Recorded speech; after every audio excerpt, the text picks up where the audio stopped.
Good evening, everybody. Thank you so much for coming out in this dreary weather. Thanks a million to Mary for the invitation and to Fiona for this wonderful room. I'm sorry about people standing at the back, but if you want to sit down, I won't be insulted, or so please make yourself as comfortable as possible. Some of you, not many of you, I think, are maybe old enough to remember Seinfeld. Anybody remember Seinfeld? The kind of groundbreaking sitcom about nothing. But there was an episode which was all about sort of arguing over who invented the brush-off line. It's not you, it's me. And watching the extraordinary implosion of not just British politics, but perhaps of the British polity last night, I think we have to remind ourselves it's not you, it's me. It's not the European Union, it's Britain. The strangest, most paradoxical thing about Brexit, perhaps, is that the last thing it's about is the EU. It's not even, perhaps, fundamentally about Britain's relationship to the European Union. It's much more about Britain's relationship to itself. And the fundamental unfinished business of belonging and identity within the United Kingdom, and particularly within England. I think we have to understand Brexit largely as being driven by the rise of an English national consciousness. And in itself, there's nothing at all historically unusual about this, and there's nothing innately reprehensible about it. England is as much entitled to its sense of national identity as anybody else is. The problem with it is that it's a poorly expressed and rather inarticulate nationalism. It dare not speak its own name, and therefore it has resulted in an upheaval which is itself inarticulate and really unclear about what it wants of itself. It's very striking in the last 12 to 24 hours that the response of the European Union to all of this has been to come back and just keep saying, tell us what you want. But in order to tell somebody what you want, you have to know what you want. And in order to know what you want, you have to kind of know who you are. So I just wanted to talk for the next 3 hours or so about about some of the fundamentals of the collective psychology of Brexit, as it were.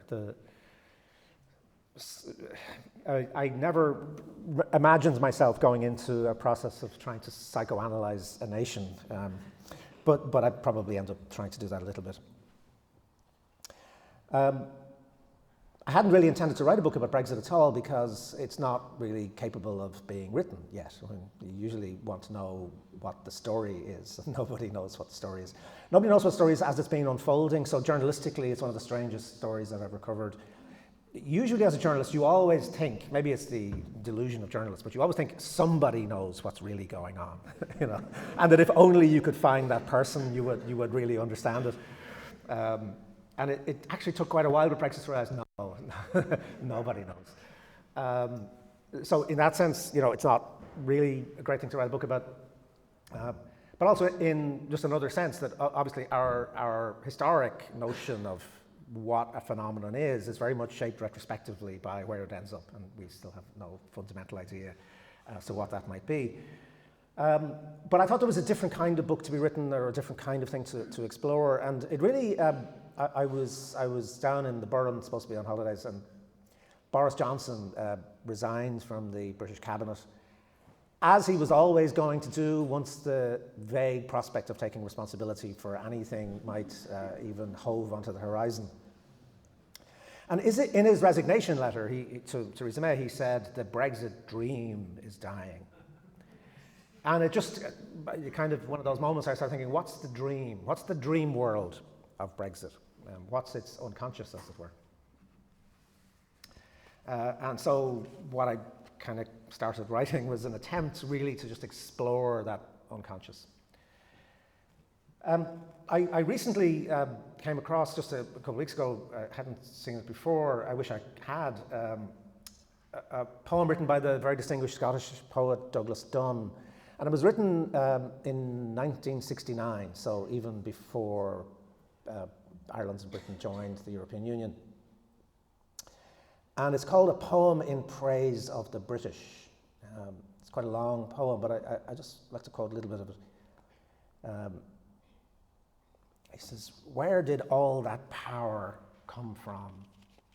The wish to be inert, but rich and strong, to have too much. Where does glory come from? And when it's gone, why are old soldiers sour and banks empty? But how sweet is the weakness after empire in the garden of a flat, safe country shire." Then a different part of the poem, he says, "The archivist wears a sword and clipped moustache. He files our memories more precious than light, to be of easy access to politicians of the right, who now are sleeping like undertakers on black cushions, thinking of inflammatory speeches and the adoring mob." So obviously what Dunn was trying to get at, this is really only a quarter of a century after the end of the Second World War, and I suppose just right in the aftermath of the breakup of the empire, you know. What memories are being filed in this archive that will in future be of use to inflammatory politicians of the right? And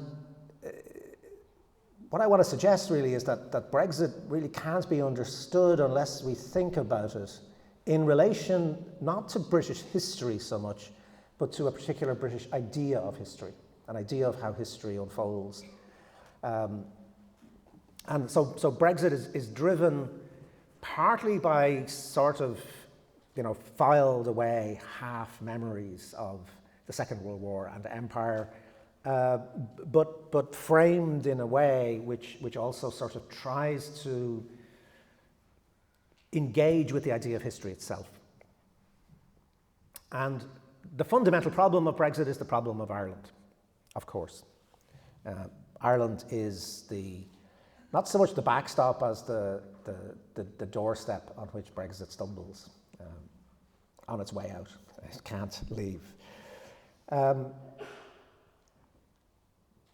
So in one of the early chapters of Ulysses, James Joyce's great novel, his alter ego, Stephen Dedalus, goes to collect wages that he's due. He's been doing some part-time teaching.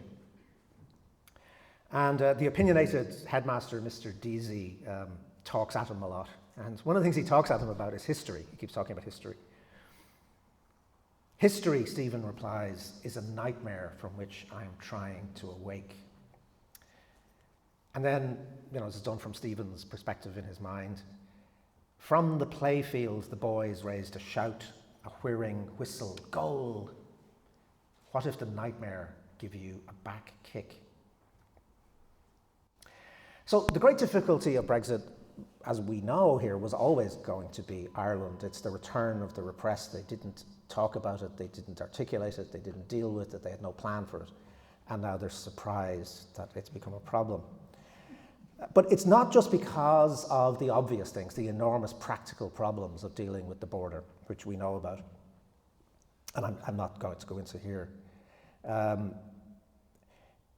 It's not even to do with the fact that the border itself is, as we also know very well from our own history, an impossible border. The impossibility is obvious from just the two numbers. 137, which is the entire number of border crossings on the entire eastern flank of the European Union. 208, which is the number of official border crossings between the north and south in Ireland.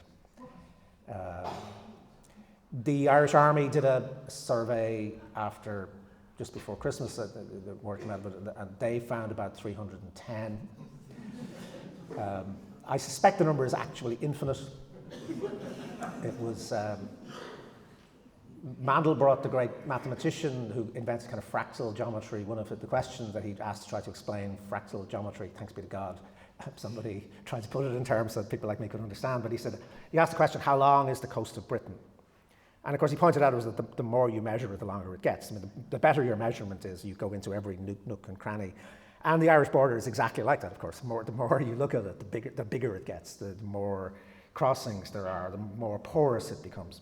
So we know all that. So we know very much about the practicality of it and the way in which it was always going to be impossible to configure it as an international frontier, which in a sense it's never been. Of course, there are different jurisdictions on the islands, but it's never been anything like a border between a bloc of 27 countries and an outside country. So all of that was always going to be problematic. But what I want to really talk about is the deeper question that separates Ireland from Britain and where we are. And it's the question that Stephen Dedalus raises about the nightmare of history, and history being a nightmare from which you're trying to awake. What we're looking at really in the crux that Brexit has come to is two utterly incompatible ways of trying to escape history. We all in some ways desire to escape history, to imagine a future which is untrammeled by the uncertainties we've inherited from the past. Stephen Dedalus's expression of this desire raises two questions, one implicit, the other explicit. Firstly, what do you awake from the nightmare into? Secondly, what if the nightmare of history kicks back, as is in the text? Do you awake to reality, or do you merely escape into a kind of dream time? And if so, with what consequences? The deeper problem raised is not just that Ireland and the border are the great spoke in the Brexit wheel, it's that there is another kind of border, a line separating one way of thinking about the trajectory of history from another very different one. In Ireland, we've been trying to awake from the nightmare of history, but we've been trying to awake from the epic into the ordinary, from the gloriously simple into the fluidly complex, from the once and for all moment of national destiny into the openness and contingency of actual experience, with all its uncertainties and contradictions. In the England of Brexit, on the other hand, the process is working in reverse. The imagined movement has been from the ordinary into the epic, from the complex to the gloriously simple, from the openness and contingency of real life into the once and for all moment of national destiny. The 23rd of June 2016 as Independence Day, in Nigel Farage's terms, a day from which a new history begins, a day you can never turn back from. Now, this is a thing that emerging nationalisms do. We know all about this, of course, ourselves. Since recent history is always full of compromises, complexities, and contradictions, emerging nationalisms seek out the past, a past rather, that is not history, but in fact myth. Irish nationalism did this for well over a century. For English nationalism's June 2016, we can read Irish nationalism's Easter 1916. But the point is that Irish nationalism was eventually forced by suffering to return from the land of myth to compromises, complexities, and contradictions. The question for England now, and it's the question at the heart of the Brexit crisis, is how much suffering do you want to endure before you make the same journey that we've made in Ireland, from pursuing epic dreams to making peace with complex realities? So the problem of Brexit is, to borrow from T.S. Eliot, that history is now and England. But this promise turns out to be false. The moment of the referendum in 2016 does not, in fact, have a clear meaning. It is lost in contention and confusion. Neither does England, that idea of England, have any kind of real clarity either. It emerges, as we've seen so spectacularly last night, as a divided thing, bitterly split not just between Leavers and Remainers, but between the England of the big multicultural cities on the one side and the England of the villages and towns on the other. Perhaps this is always so with national revolutions. They are premised on a sacred unity of the people, but have a habit, as in Ireland of course, of morphing into civil wars. Brexit must thus find a way to exit its own messy historical condition into mythological time. This escape from history can be achieved by three particular mental maneuvers. So there's three particular ways in which they've tried to deny the reality that actually England is a very complex place, and that its relationships with the rest of the islands, with the European Union, with its own history, is full of ambiguity. The simplicity that's required for Brexit as a national revolution has to be, as it were, enforced through three different maneuvers that they try. So the first of these maneuvers is one that revolutions often use, which is year zero. We're starting afresh right now. This is the beginning. Brexit, with the horrific exception of the murder of the Labour Member of Parliament Joe Cox, is a bloodless revolution.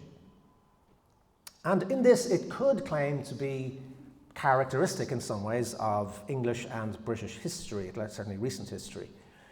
It could in principle be imagined as the fourth in a series of bloodless revolutions: the restoration of the monarchy in 1660, the replacement of the Stuarts by William of Orange in the so-called Glorious Revolution of 1688, catastrophically violent in Ireland, of course, but largely peaceful in England itself, and the creation of the welfare state after 1945, which in many ways achieves a kind of redistribution of power and privilege that we tend only to see with violent revolutions.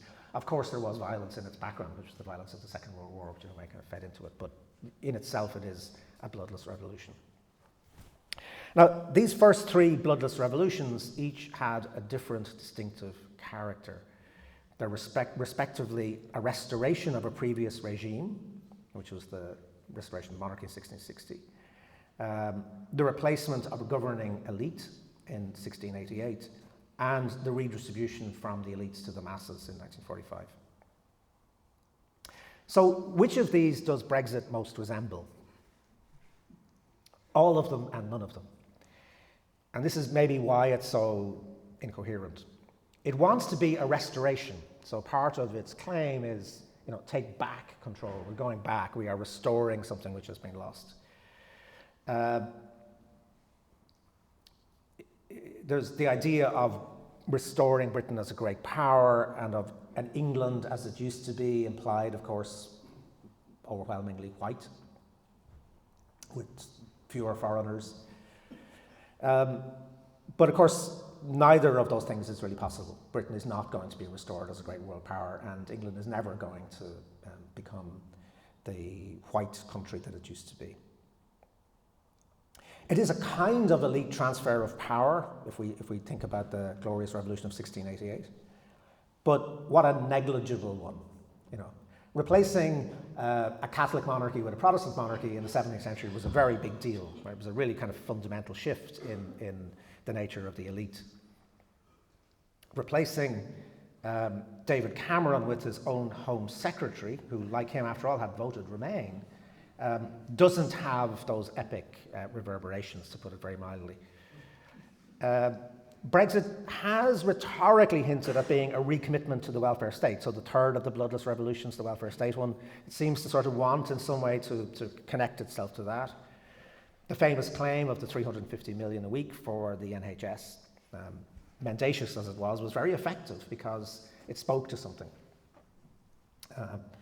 And of course, if you remember, it's hard to remember now, but Theresa May, her first speech on taking power, standing outside Downing Street, she talked about burning injustices, not burning injustices of the European Union, but burning injustices internally within Britain, which it was her mission to try to resolve.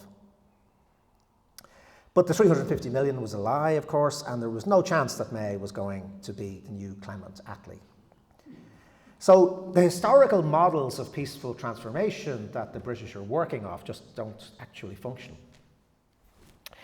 The only recourse then was to a great as if, to behave, and this is real irony, to behave as if the bloodless revolution of Brexit had actually been bloody. This meant, in a delicious irony, imagining the English Revolution as if it were the French Revolution. So, a month before the referendum, Nigel Farage told the BBC that it's legitimate to say that if people feel that they have lost control completely, and we have lost control, then violence is the next step. And of course, this remains a threat that's kind of bubbling up again. If we don't get our Brexit, just you watch. But the problem is that the European Union, whatever you think its faults might be, it's not the ancien regime.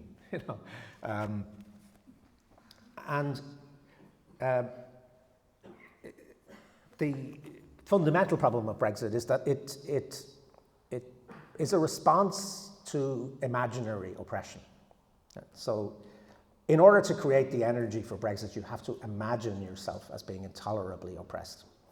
You have to imagine that the European Union is, the French aristocrats, and that the English people are the sort of long-suffering peasants. Or you have to imagine, and I deal with this in the book, but I won't really go into it too much now, but you have to imagine somehow that Britain lost the Second World War and that the Germans really won it, that they tricked us into something. There's lots of writing, lots of movies, lots of thrillers about reimagining the Second World War as we lost, we surrendered, and the Germans really took over. So that's kind of one part of this self-pity. But in this idea, you have a big problem, right? So the next step in the overthrow of imaginary oppression has to be imaginary violence. It's a kind of costume drama in which Theresa May's government pretended to be the Committee of Public Safety, guardians of the people's will against traitors and fifth columnists. Normally what happens in a revolution is the person that leads the revolution takes power. Because of the sort of camp performative game-playing nature of Brexit, it's much more like the sort of medieval carnival where people sweep up the village idiot and make him king for a day, or a week maybe. And the king, he didn't even manage a week, was Boris Johnson. But Johnson was so incompetent, even though he'd just won the largest democratic vote in the history of Britain, he couldn't take power. And so this left this enormous problem. In revolutionary terms, you have a difficulty. To take power in the place of the actual leader of the revolution, Johnson, May had to embrace a literal but entirely phony populism in which the narrow and ambiguous majority who voted for Brexit must be reimagined as the people. This is not English conservatism. It is pure Jean-Jacques Rousseau. The people express the general will freely in a majority vote, and after that, dissent is treason. Within a few months of the vote, on a radio phone-in, Farage was cheerfully trashing the only real principle of the British Constitution, arguing sovereignty does not lie with Parliament, sovereignty lies with the people. So you get sort of Brexit posing as a restoration of power to Parliament, but then because of this sort of phony French revolutionary shtick, it has to imagine the people in this sort of French revolutionary way, and therefore has to imagine everybody who doesn't like it as traitorous. The general will had been established on that sacred referendum day, and it must not be defied or questioned. So hence May's allies in the popular press, particularly the Express and the Mail, at least particularly the Mail under Paul Dacre, who subsequently stepped down, used the language of the French Revolutionary Terror. Recalcitrant parliamentarians were heretics. Judges who ruled on the procedure by which Brexit could be effected were enemies of the people. I'm sure you remember those headlines. The accompanying article to that infamous headline quoted Farage's dark warning that I now fear that every attempt will be made to block or delay the triggering of Article 50. If this is so, they have no idea of the public anger they will provoke. Given his earlier warning of violence, the meaning was clear, as Farage boasted to a cheering audience at Southampton's Concord Club. He would personally, and I quote, don khaki, pick up a rifle and head for the front lines. One wonders which hand he might have carried the rifle in, given that he would have had a pint of beer in one hand and a cigarette in the other. But so it's aux armes, citoyen, with a pint of IPA in one hand and an Armalite in the other, perhaps. But the next logical step then, and this was voiced by Frederick Forsyth, the very successful thriller writer who's also a kind of influential far-right columnist, was to call for loyalty tests for public servants. Those pro-EU fanatics now seeking to frustrate the clear public will are almost entirely on the public payroll. They should be subject to a huge clear-out. To know that every penny entering your bank account comes from the Brexit taxpayer is a privilege. It is to be repaid with loyalty. Forsyth later went the whole hog in another column and labelled any public servant with any scepticism about Brexit as a traitorous fifth column. When Thomas Mayer, the far-right fanatic who murdered Joe Cox during the referendum campaign, told his trial that his name was death to traitors, freedom to Britain, he was at the extreme end of a spectrum that stretched into the respectable mainstream opinion. Much of the rhetoric of Brexit springs from a long reactionary history of imagining an invaded Britain, which I sort of go into in the book. But it's like we're under wartime conditions, and anybody who is not with us is a traitor and a fifth columnist and an enemy of the people. Now, this is really important to understand May's fatal decision to call an election in 2017. It's up to say, well, why the hell did she call an election in 2017? She had a very good working majority, and there was a lot on Britain's plate. She had started the Brexit process. But it was often kind of written off at the time as pure vanity that she wanted her own majority, but actually there's a deeper logic to it.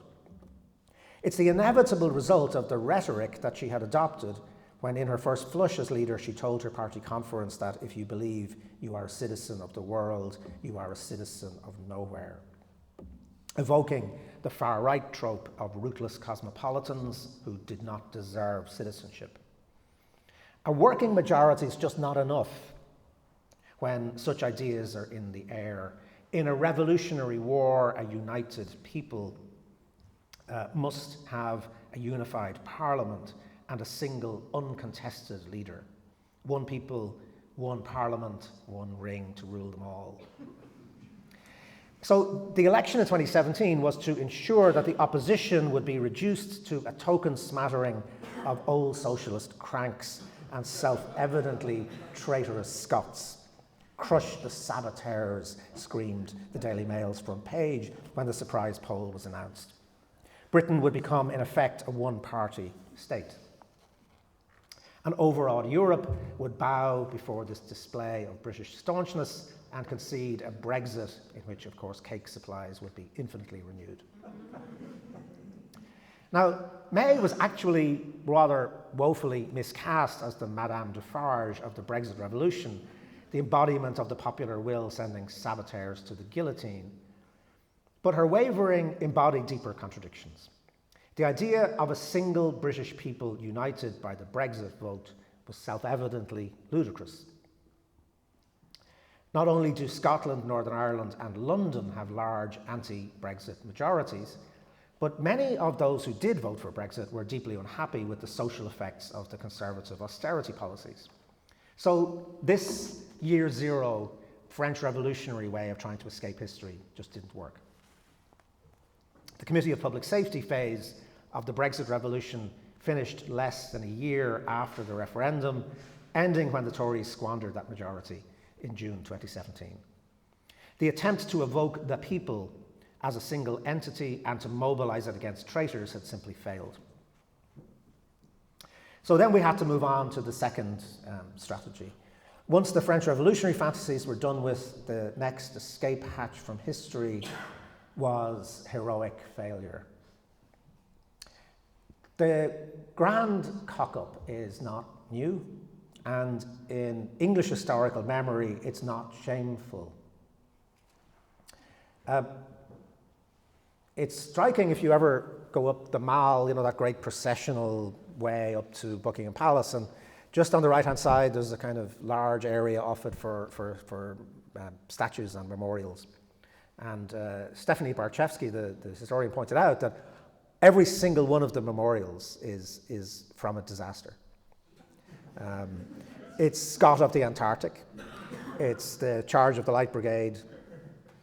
It's there is Florence Nightingale, but who was associated with the Crimean War, which was a disaster. I think there's Gordon of Khartoum, you know. So you have in the English, and it is particularly the English imagination, you could say it was powerful enough to affect us. I mean, we have our own triumph of failure, you know, we've done that stuff too. But it's particularly powerful, I think, in Britain for very particular reasons. So the cult of heroic failure, and remember, this is not, might seem abstract, but just go back to the Tory party conference in the autumn, the number of references to Dunkirk, for example, you know, again and again and again. Winston Churchill at the time of Dunkirk said, you don't win wars by retreats. You know, he was actually quite shocked by the fact that people were kind of embracing it as a great victory, you know. But he was perhaps misunderestimating, that's George W. Bush, perhaps underestimating the sheer power of the myth of heroic failure. The cult of heroic failure was in many ways the ultimate colonial appropriation. Britain took to itself not just the resources of its conquered peoples, but their suffering and endurance. The whole power of heroic failure, people think, it was about the British celebrating failure, but it was about celebrating your own suffering and endurance as a way of saying, we're not really imposing ourselves on the rest of the world as ruthless exploiters. We are heroically going out to try to bring civilization to the wildernesses. And we suffer too. We suffer much more than you do. You know, you think this hurts you, it hurts us much more. Just look at poor Gordon of Khartoum, just look at poor Scott of the Antarctic, you know. So it's a kind of self-serving myth of empire, which you can afford when you are running 25% of the world. So only by virtue of actually being in charge can you celebrate the failure. So heroic failure becomes a kind of displaced mythology. The point of the myth of heroic failure is that it's supposed to be a myth. The problem is that it becomes increasingly a reality with Brexit. So in reality, Britain went from being an imperial power to being a reasonably ordinary but still privileged Western European country. But in the apparition that's conjured by Brexit, England in particular dreams itself into the colony status it once so triumphantly imposed on others. So in order to start thinking of yourself as needing to be liberated, you have to first think of yourself as a conquered people, as having been colonized. And of course this comes from, in a way, something really quite simple. In the imperial mentality, there are only two possible states. You are either the top dog or you're being kicked in the head. You're either, to use that great work of literature, which I draw on a lot in the book, 50 Shades of Grey, you're either the dominant or you're the submissive. You know, and this is really at the heart of a lot of the problem, really, which is that Britain cannot think of itself as normal. It can't think of itself as just being an equal partner in a multilateral set of institutions, where you have the same power as everybody else, the same respect, the same dignity as everybody else, the same mutuality going on. Mentally, you're always looking out for, if we're not dominating them, then they must be dominating us. If we're not in charge, then they secretly must be in charge. This kind of paranoid self-pity sets in. So in the apparition conjured by Brexit, the history of the last 45, now 46 years of EU membership is not so much to be awoken from as to be transformed into a masochistic fantasy of an oppression that must be thrown off. The moment of greatest triumph, the defeat of the Nazis, as I said, is reimagined as the moment of greatest humiliation, defeat by a resurgent Germany that has achieved its Reich by stealth rather than by force. Now, if you thrill yourself with these dark imaginings, and they are quite erotic really, you might end up spying salvation in the insights they offer. The EU is a front for a German cabal. That's the paranoid fantasy. And in this second phase of kind of escaping from history, this is a good thing. This suddenly becomes a good thing. Why? Because if the EU, as we all really know, is really a German front, then Brexit's going to be very easy because you just have to deal with the Germans. Brussels doesn't exist. The European Union institutions don't exist. The whole sense of this very complex, rule-bound organization doesn't exist. This will be a deal done between London and Brussels. London and Berlin, rather.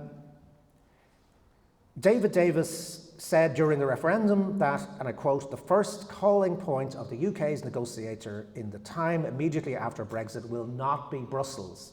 It will be Berlin to strike the deal. Absolute access for German cars and industrial goods in exchange for a sensible deal on everything else." Now, this, you might say, is just an idiot. However, this guy becomes Brexit secretary. Right? This is the guy in charge of the negotiations. And a year later, after the referendum, while he is Brexit secretary, Davis appears on the Andrew Marr programme. And Andrew Marr kind of reminds him of this. He says, "You basically argued that the German car industry and German industry generally would put pressure on the German Chancellor, who would put pressure on the EU to ensure that we got a good deal. Is that still your view?" "Oh," replied Davis, "that's where it will end up, yeah." Now, as it became plain that it wasn't going to end up there, that the European Union actually isn't just a German front, and that actually does take seriously the idea of being a rule-bound organisation, which you couldn't just sort of do the deal, quietly over some sausages and beer in Angela Merkel's office. Obviously, David Davis and Boris Johnson, these other people, simply walked away from the field, huffing at May's Chequer plan that proposed accepting a measure of EU influence as the price of certain trading privileges. In November, of course, then came the further outrage of the failure of the EU to accept even that plan wholesale, the Chequers plan, and then there were more resignations. But between the two waves of walkouts, the Brexiteer MP Daniel Hannan had written on Twitter, "No British government could go further to accommodate the EU. If Brussels holds out for more, dictating terms as if to a defeated enemy, a breakdown is inevitable." And I think that phrase is really very telling, dictating terms as if to a defeated enemy. We lost the war. And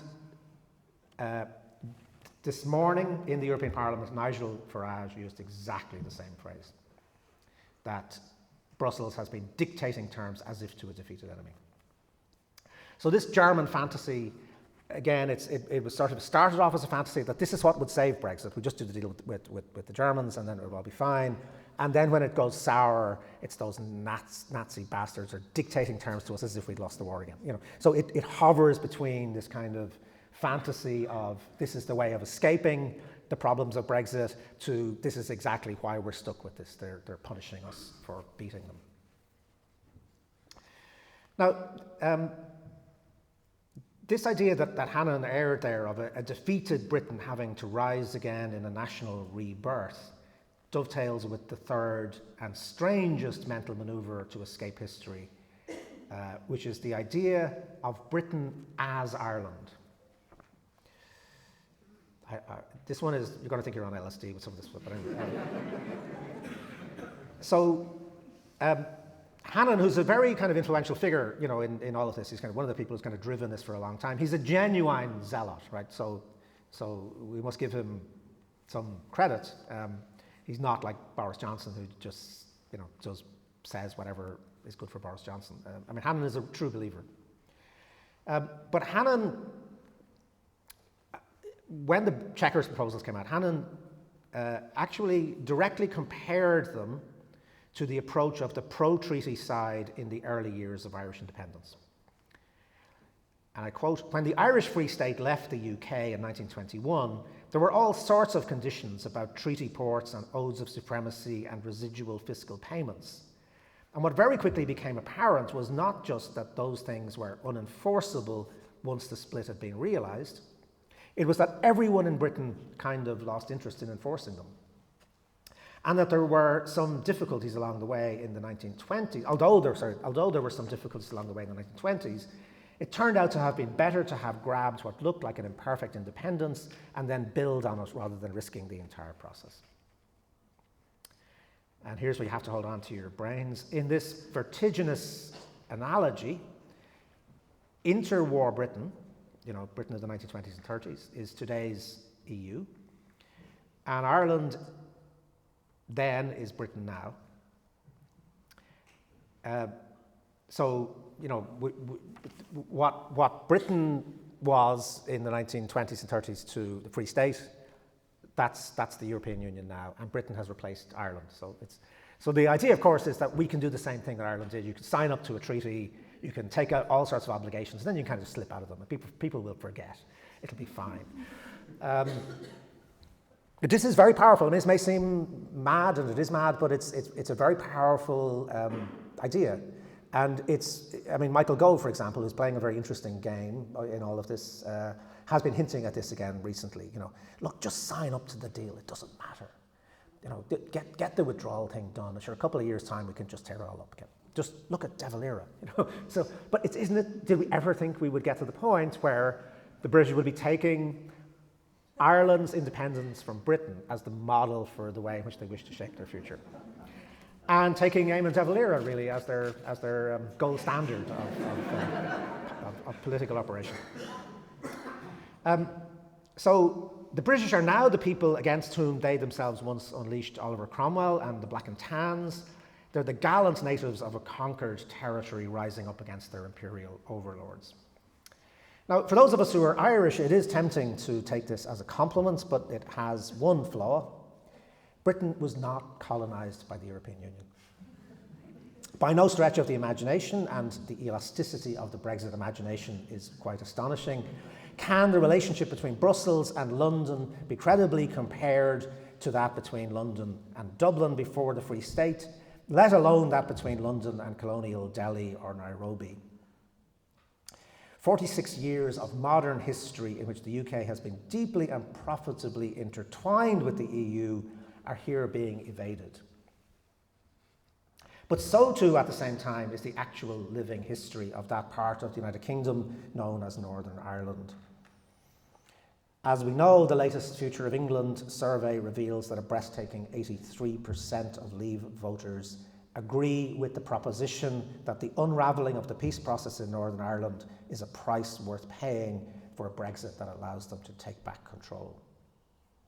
This is surely not mere cruelty, it's a determination to escape the history of the Irish border as a creation of the British Parliament, of the tolerance by that Parliament of structural discrimination against Northern Irish Catholics, of the awfulness of the Troubles themselves, and most strangely, of the greatest modern British diplomatic success, the Belfast Agreement.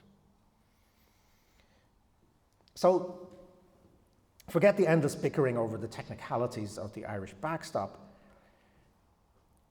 These are the real briars on which Brexit's coat is snagged. For here we come with Ireland and the backstop to a very different way of escaping the nightmare of history. The one that's been unfolding in Ireland over the last 25 years. History on our island really did seem nightmarish. We weren't dreaming it. We seem to be stuck with incompatible notions of national identity, and indeed the sour dregs of the Reformation and Counter-Reformation. And yet, as we remember, in this very city in 2011, for the first time in a century, it was possible for the British head of state to visit Britain's closest neighbour. And there were no more than 200 people out on the streets of Dublin, probably less on the streets of Cork, protesting about this. It was over. The nightmare really did seem to be over. Anglo-Irish relations were the best they had ever been, which is to say they were utterly normal. They had ceased to be epic and had become ordinary. We in Ireland, by and large, have radically revised our nationalism. Big things changed. The power of the Catholic Church, tainted by the child sex abuse allegations, collapsed in the 1990s. The Irish economy, for good and ill, became a poster child for globalisation. And the search for peace in Northern Ireland forced a rethinking of ideas about identity, sovereignty and nationality. The questions that had tormented Ireland for centuries and fueled the stubborn troubles that had burned in the north since 1968.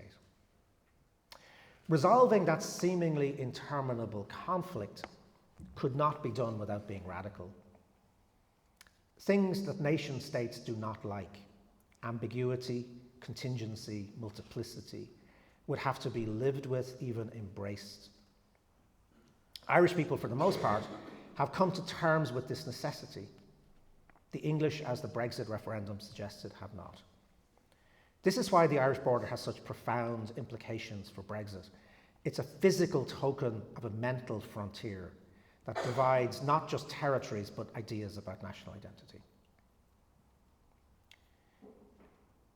It is striking, of course, that it was the Conservative Party, even under Margaret Thatcher, that allowed the seeds of the peace process to be sown in the 1990 announcement by Peter Brook, that careful phrase, the British government has no selfish, strategic or economic interest in Northern Ireland.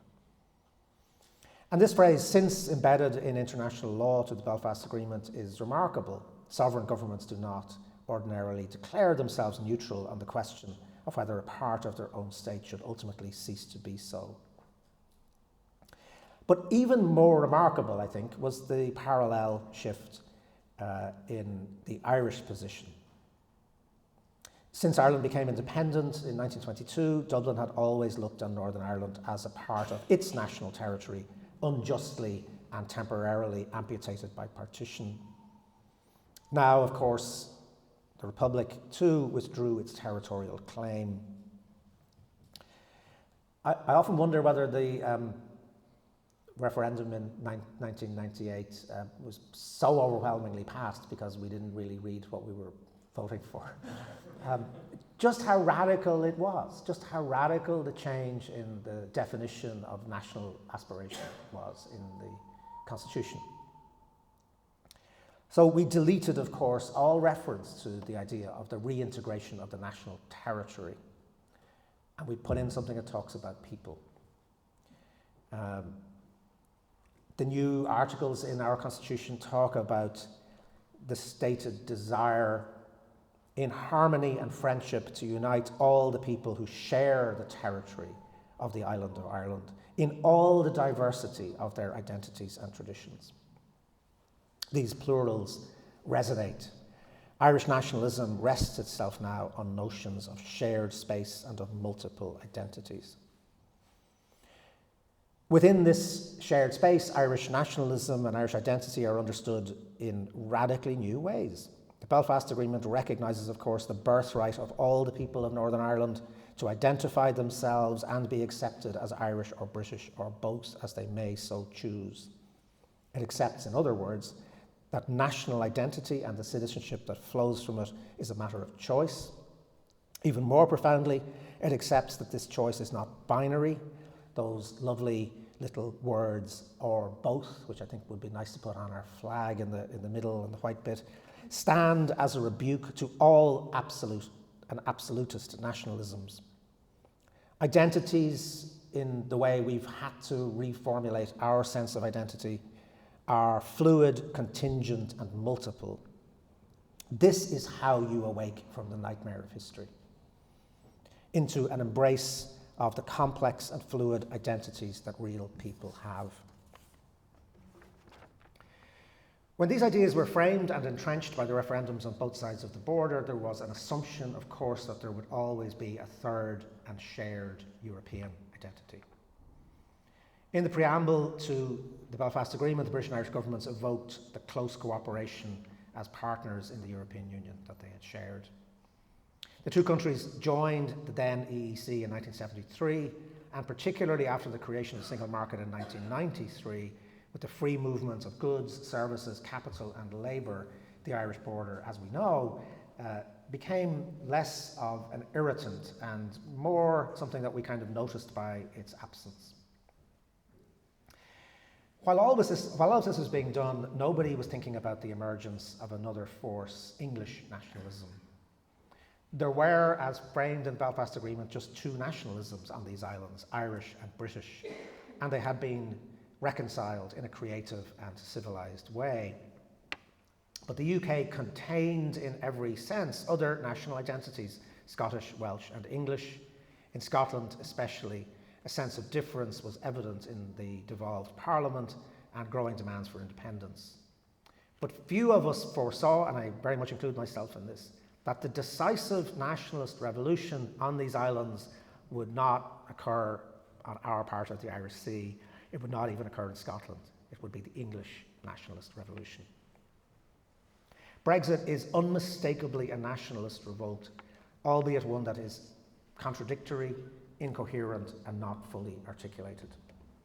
It is England's insurrection against the very ideas that animated the Belfast Agreement, the belief that contemporary nationality must be fluid, open, and many-layered. It is so unsure of itself that it escapes from a nightmare into a strange and woozy dream time. So finally, to come back to Ulysses, Mr. Deasy, the boring headmaster, insists, as all utopians do, that all history moves towards one great goal, which for him is the manifestation of God, as he says. In response, and I quote, Stephen jerked his thumb towards the window saying, "That is God." And then we hear the noises, "Hooray, aye, way." "What?" Mr. Deasy asked. "A shout in the street," Stephen answered, shrugging his shoulders. History doesn't move towards a single goal, but it's not a shout in the street either. It's not a moment of national destiny, and it is not a sacred expression of the people's will. It's an endless search for ways in which people, in all the diversity of their traditions, can share space. Perhaps, ultimately, in that light, the Irish border and the problems it has created for Brexit might be thought of not so much as a problem to be overcome for the English, but as a frontier over which we all might have to pass from a mythological history into an acceptance of the complex here and now that is the only place and moment from which we can move forward.